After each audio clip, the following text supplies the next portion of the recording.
All right, hey everyone, it's CPO here, and in this video, I'm going to be just sort of going over my install of the Aerofab rear spoiler extension on my 2019 Golf R.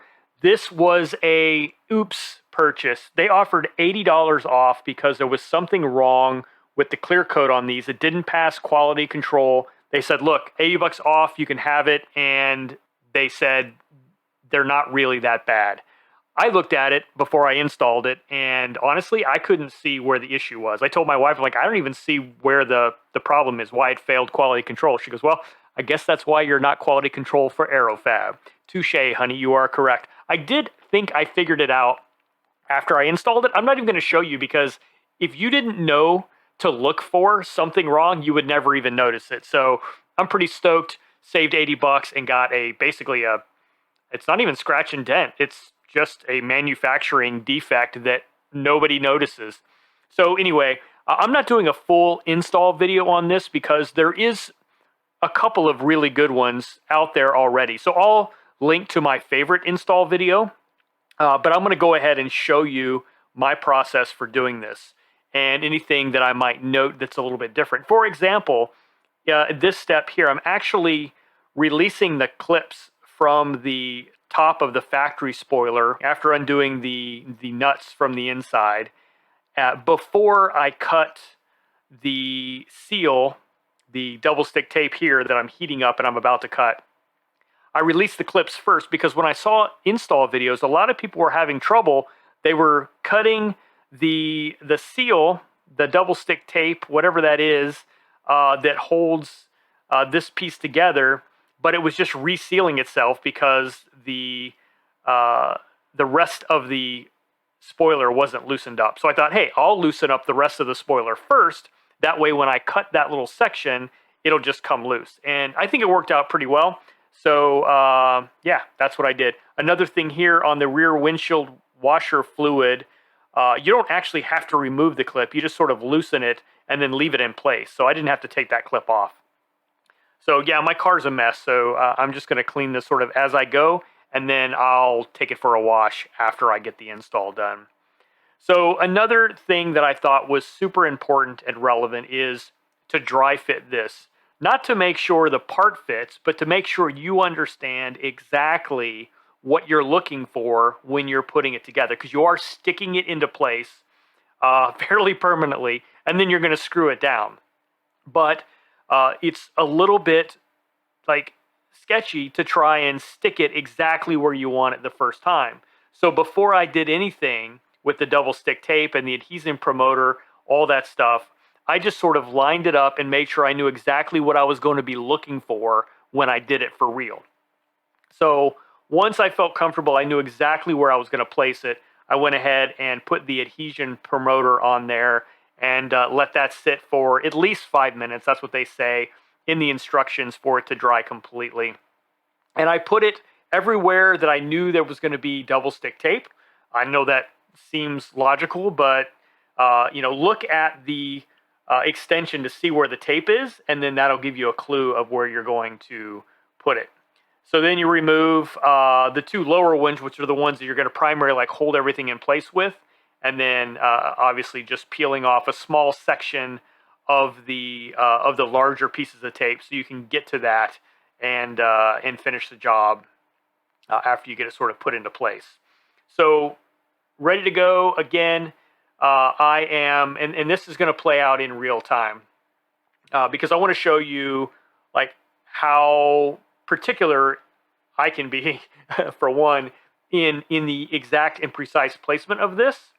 But how you can sort of, if you hold the back side of it off, or it would be the top if it's actually mounted on the vehicle, you can sort of place and replace and gently, lightly, sort of, it'll tack itself just by resting. Just the weight of the thing resting will tack itself. It's pretty tacky with that adhesion promoter.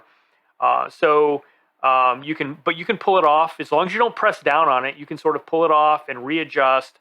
And what I'm doing here is I'm really paying a lot of attention to centering the brake light in that cutout and then making sure that the bottom edges are precisely lined up between the extension and the factory spoiler. So it's basically going to line up along the entire bottom, and then you want that third brake light centered in there, which is going to center obviously the outside edges. So I spent a lot of time really sort of making sure I felt comfortable with that placement, because once you commit to that, you're pretty much, I mean, it's done. It is what it is. Like, yes, you could pull off all of that double stick tape, retape it, redo everything, and you haven't drilled yet, but I wanted to have it right the first time. So I was extra careful in the alignment. Once I felt good, press those first two small little pieces in tight, hold them for 30 seconds per the instructions, and then I peel the rest and can start sort of pressing it down and making sure that I just get everything seated properly. You can see here also I did use some bubble wrap to sort of elevate it while I was working on it. That's the bubble wrap that came with it when it shipped, and it worked pretty well for helping sort of hold everything. And then the next thing, which is the scary part for a lot of people, is drilling holes in your factory spoiler. It is what it is. You have to do it, otherwise it's not gonna hold well. You can see how it's lifted up there. You need those screws to hold everything together. If you decide to go back to factory and you remove that, you just put the screws back in and have screws with no spoiler. It won't look bad, actually, I don't think. So I did go up according to the instructions using 4 different size bits to get to the final size. A little handy vacuum here to get rid of some of that residue or the shavings. And then, bolting it in. So not a lot to tell you here. I just took my time, and I did have the right size wrench for this. I forget what it was now, but a tiny wrench, like, I don't know, 5/16 maybe. I'm thinking out loud here, but just tighten it up. Make sure you get it tight enough that all of the threads have at least breached through the nut, because the nut is sort of a lock nut, so you want to make sure it's well locked in there. Here's a tip on getting the nut started. I had you got a little space there. I just used my finger to get it rested on top, and then used my Allen driver to sort of get it spun on there so it could get started. So there you go. There's a tip for you. But yeah, it's really not a difficult install. It's just sort of you've got one really good shot at getting it lined up perfectly once you get everything done, and then outside of that, it's pretty cut and dry. I will say getting it off the factory spoiler off was a little bit, like, not challenging, but emotionally challenging. It was you're basically prying and pulling on a part of your car that you're not used to messing with. So just be careful with it. And if you break a clip, oh well, you break a clip. You can replace it.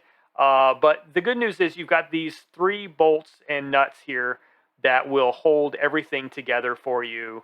So it's not going to fly off on you. It just might not seat all the way, I guess, if you're missing a clip. But now I am using a driver for this, a cordless driver, but not all the way. Like, I like to hand tighten things, especially like this, where I want to feel it tight. So I use the driver just to get it all cinched down, and then hand tightened it after that.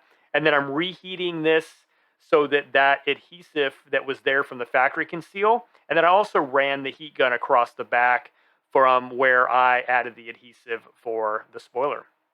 That's it.